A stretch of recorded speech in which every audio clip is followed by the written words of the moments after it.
باپ اور بیٹے اور روح القدس کے نام میں آمین۔ بلکہ تم ہر روز ایک دوسرے کو نصیحت کیا کرو۔ ہمارے لیے آج کی تلاوت عبرانیوں کے نام خط اس کا 3 باب اور اس کی 7ویں آیت سے لے کر 14ویں آیت تک۔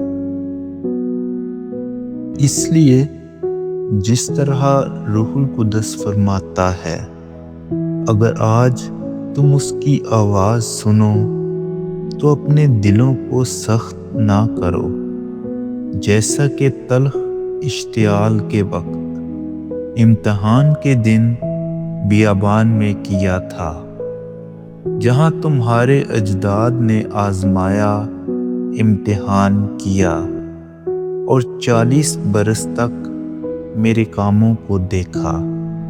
اس لیے میں اس پشت سے ناراض ہوا اور کہا کہ ان کے دل ہر وقت گمراہ ہوتے رہتے ہیں اور وہ میری راہوں سے ناواقف رہے۔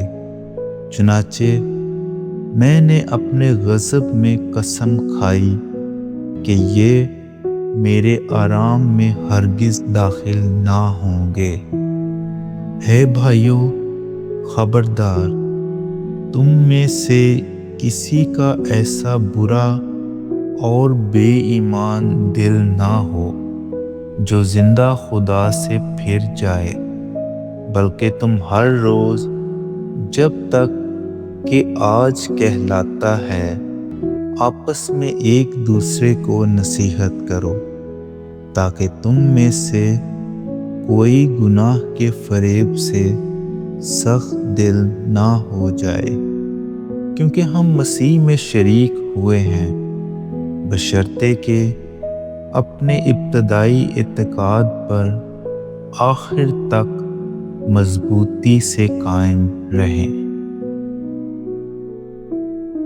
پاک کلام کے پڑھے اور سنے جانے پر خدا کی برکت ہو۔